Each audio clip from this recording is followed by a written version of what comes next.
Hey everyone, welcome back to All Things Local STL TV. I'm Chris Slay, your shop local guy, and I'm glad you're here.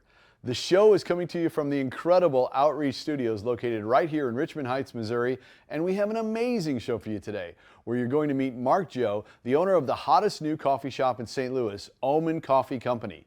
He's going to share his story with us, and we'll see that Mark is passionate, of course, about coffee, but even more passionate about sharing the story that we can all overcome great odds in our life to achieve our dreams. Next, we're going to meet Amy Rivera, Executive Director of the local nonprofit Ninjas Fighting Lymphedema Foundation, and Amy is going to share with us how her story and her disability prompted her to set about helping others, both here in our community and around the world, who struggle with lymphedema, and how her disability became her superpower. Two incredible St. Louisans sharing their stories that you won't want to miss. We're going to be right back to hear from Mark Joe, so stay tuned.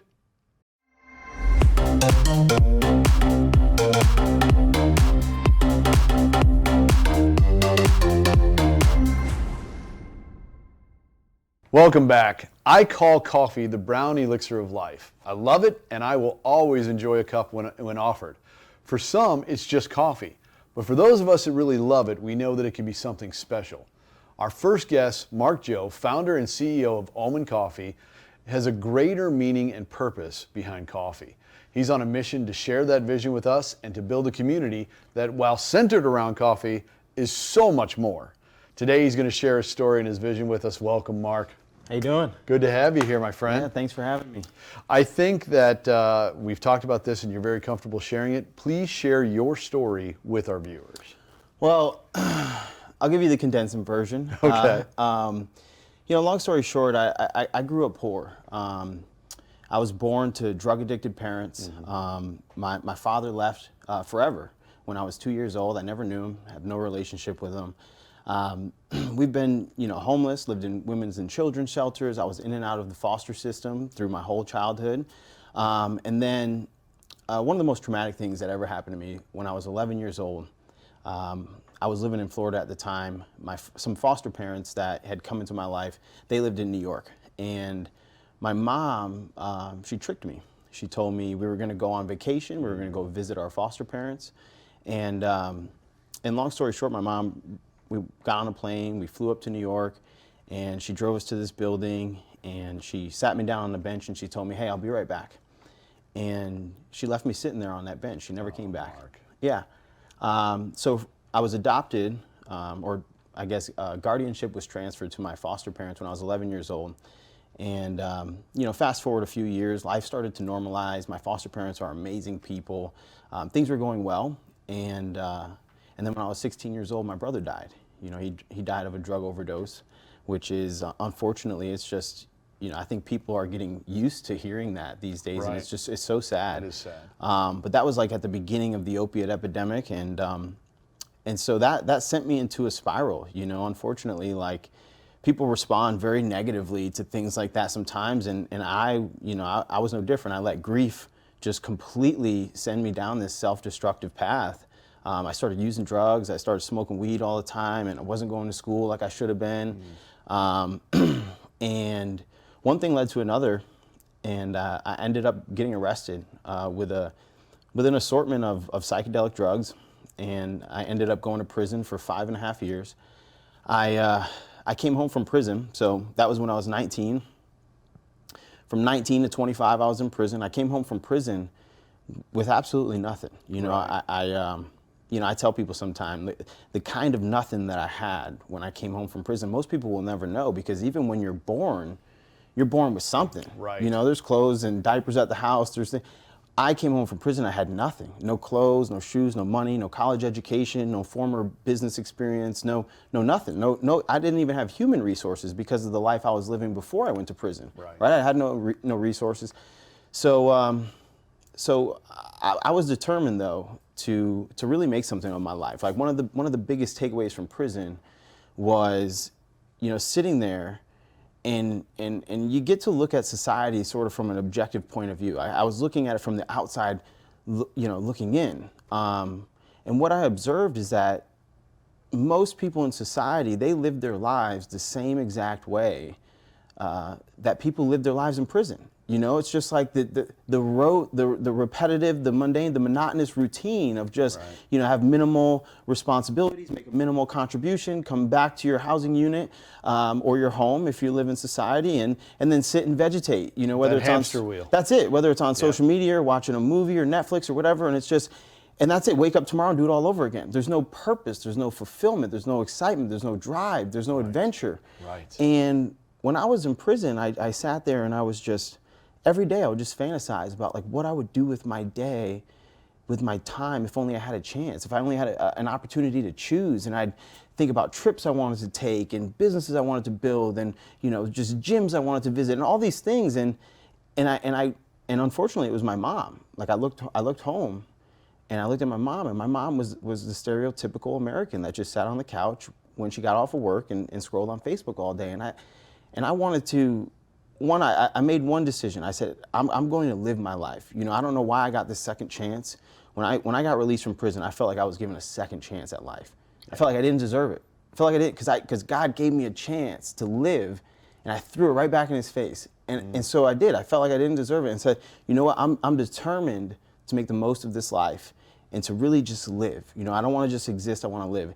And I wanted to set an example for other people. You know, I really wanted to motivate and inspire other people to do the same thing. And so I started by helping people with their fitness and nutrition. Right. That was like the first business that I built when I came home from prison. That really quickly grew. I mean, within a year, I was making 5 figures a month in my first business. No former business experience, you know? That's amazing. And then I got an opportunity to move out here to St. Louis because I was in upstate New York. There's a wonderful company here called First Form. It's a St. Louis-based company. It started as a small business, and now it's very successful. Absolutely. But the owners there, they gave me a chance. I flew out to St. Louis. I started over from scratch, like I just mentioned. I was making 5 figures a month, and I came out here to make 35 grand a year. You know, so I mean, I took a huge pay cut. But you know, I saw the adventure. I saw the opportunity. It's where you were led. Yeah. It's where I was led, man. I felt called to do it. And so I came out. It turned out amazing. I had wonderful experience there. But, you know, about 3 years in, I just started to feel pulled in a different direction. You know, when I started there, it was very in line with my mission. It was very in line with what I had decided I was going to do. And I was helping all these online fitness coaches all over the country, and I was motivating them and inspiring them. Right. And they were taking control of their lives. But I'd risen so high, unfortunately, right, in the company at First Form that like I was removed from the ground floor, from where I was really able to impact people on a day-to-day basis. And you had a calling that you felt. Yeah, like I really did. I've always felt called. I mentioned like that second chance. I didn't feel like I deserved it. Well, nowadays I live with this looming sense of indebtedness. You know, like I feel like I owe. Yes. And every day I want to pay that debt, you know, and I don't know who I owe. I don't know if I owe God or the universe or my parents or society, but I owe because I've been a jerk, you know, for real, just putting it nicely. And I don't usually use that word. I use something a little bit more adventurous, but I've been a jerk and I want to pay that debt. And so I started my own company. You know, and Omen is more than just a coffee delivery company. It's more than a coffee shop that is coming. It is a movement. Yeah. I tell everybody, it's not about the coffee. It has nothing to do with the coffee. I didn't get into the coffee business to sell coffee. Coffee is just the vehicle that we're using to send a message. You know, we want to spread this message. We want to spread the mission behind Omen. And really what it's all about is waking people up to that realization that I had when I was sitting in prison. Hey, wake up. You know, this is life. This is your only chance. You know, and you're wasting it. You're throwing it right down the toilet. You know, stuck on this hamster wheel, as you said. Right. You know, and there's so much life. Life is such a beautiful gift. You know, and I see there's two types of people: people who are perfectly content with less than they deserve, quite frankly. Right. Or there's the people that spend so much time and energy just complaining about the way that things are. And take it from me, I was born with all the disadvantages you could have. But I don't spend a single second complaining about the disadvantages. Right. You know, this is my only chance, and I'm not going to waste my time. The way that I look at it is every single day I wake up and I say, whew, God, thank you. I got another day. You know, all right, I'll take care of the rest. How dare me if I were to complain about the circumstances? You know, it doesn't matter if anybody has it, if it looks different for anybody else. Why waste any time, you know, thinking about anybody else's situation when you could wake up and choose who you want to be today, right? You could wake up and decide that you're going to be the best version you've ever been today, and you could just do it. And you could wake up and you could be excited about what you do for work, or you could be excited about the people that you get to spend your day with. But Right. man, we're just stuck in this, you know, this, I don't know, this lull, this fog. And so Omen Coffee Co., you know, it really is. It's all about the message. I want to see people become the best versions of them. I want to see them strive for their potential. I want to see them realize what a great gift and opportunity life is, regardless of how your circumstances look. I love it, Mark, and I love the way you look at life in a lens that most people don't even attempt to look at it. So thank you so much for sharing all of this with us.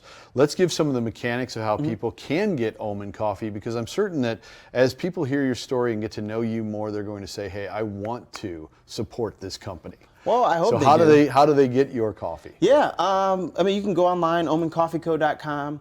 A big part of our company is going to be being present on social media. Yeah. I think that if you really want to connect with people in today's world, you just got to meet them where they're at. And people are, for better or for worse, on social media. So at Omen Coffee Co. On Instagram is our main platform. And my platform, too, is at Mark Anthony Joe.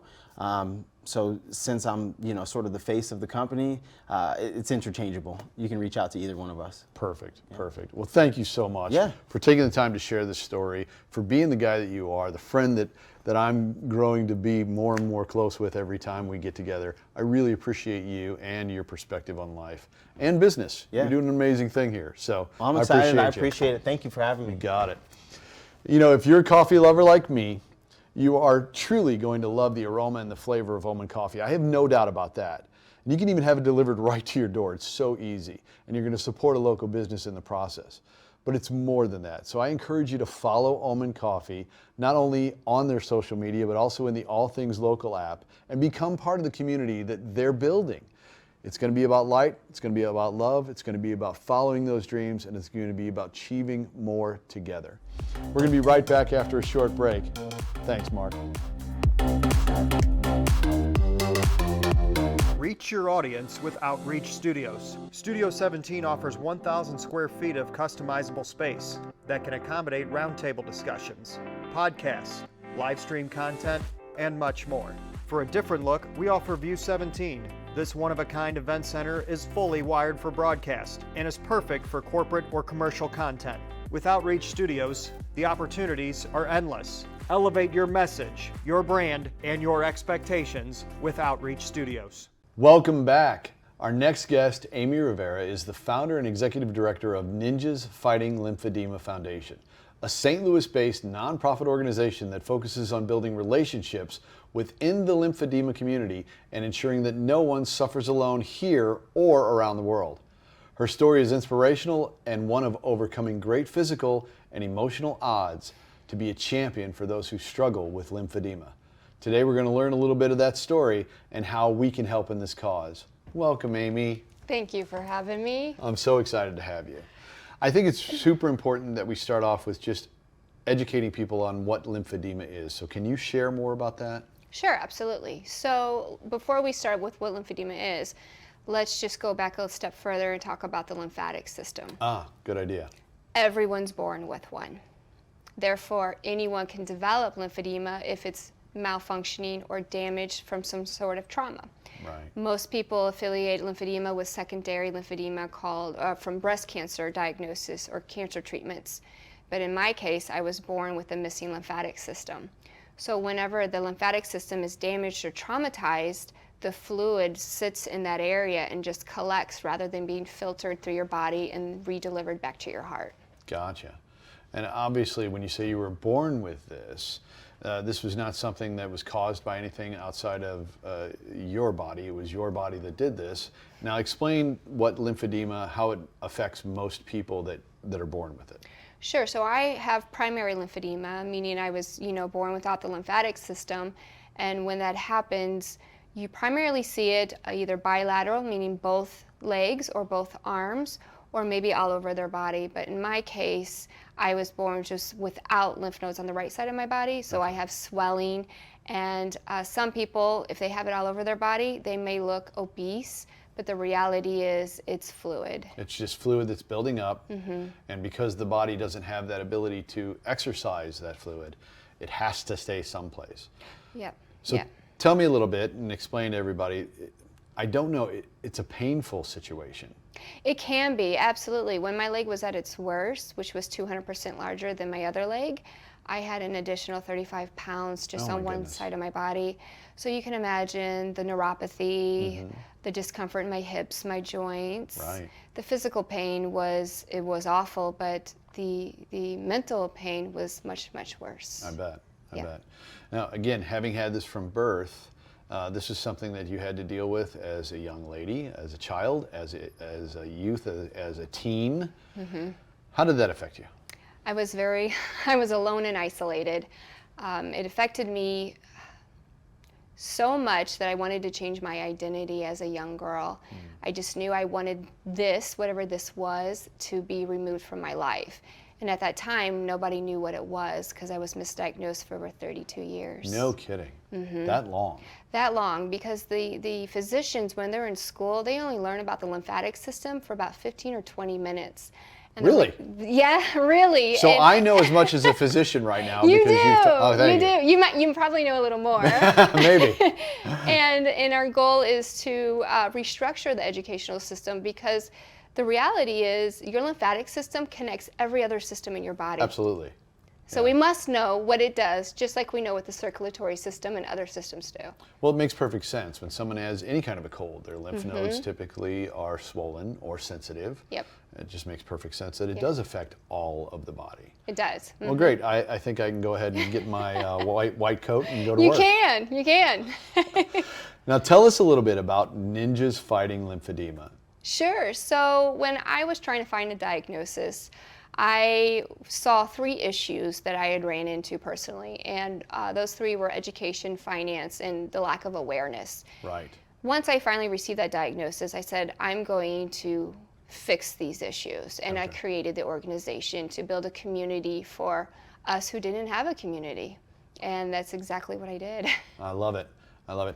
Now, obviously, out of your own personal struggle with everything that you had gone through, there was a reason that drove you to want to make this community happen. Can you tell a little bit about that story? And I'm actually going to jump ahead. Yeah. And this is Amy's book, and it's Drop the Skirt, How My Disability Became My Superpower. Tell us a little bit about My why? your why. My why is I didn't want anyone else to feel the way I did, especially children. And my daughter was born with the same disease. Right. And I want to leave a legacy of hope, inspiration, and happiness, a community where we're all together. And that was the main reason why I created Ninjas Fighting Lymphedema. And ninjas is actually, ninjas hide in plain sight, and so did we as lymphedema sufferers, until I decided to make us thrivers and show people by leading by example that we can thrive with this disease. Yeah, I think that's beautiful. Now, you told me a story about why you have the skirt on the cover. Yeah, so a lot of people are confused with the skirt. Why the skirt? And I was having a conversation with a friend and asked them to go to an event with me, and it was at a pool. And she told me that fat girls don't swim in public pools. That crushed me. Sure. Because I didn't see her as that. Just the image that she Just had the image, of herself and the body shaming that she had been through.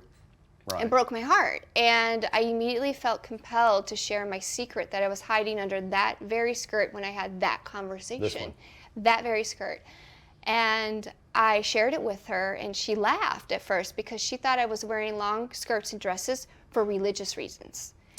So No I was kidding. really good at hiding it. Yeah. And I thought to myself, if she's so wrong about how I perceive her, how wrong am I about how others would perceive me? And if I'm doing this so well at hiding it, what would I do if I exposed it? And look what happens. When you brought light to it, you started changing people's lives, yours included. Mine included. And now you're helping all of them. Yeah. I think it's absolutely beautiful. What a beautiful story. Thank you for you. sharing that. Thank you. I got to ask you, what do you love about St. Louis? I love the community connection.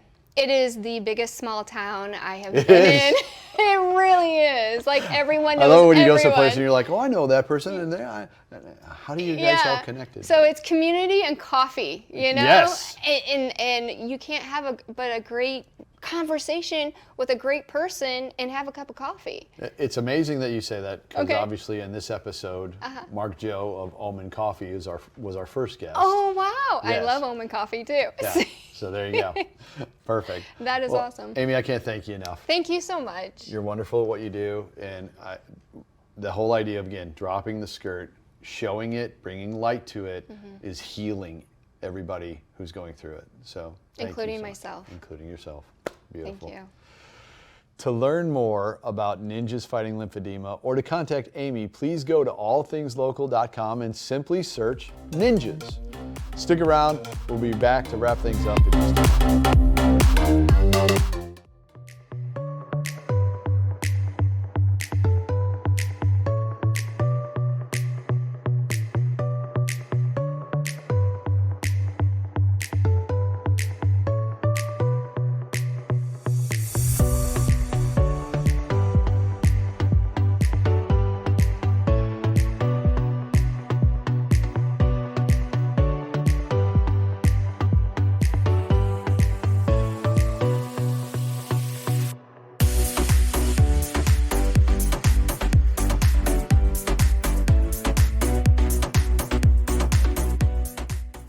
I want to thank our guests Mark Joe of Omen Coffee Company and Amy Rivera of Ninjas Fighting Lymphedema Foundation for being with us today.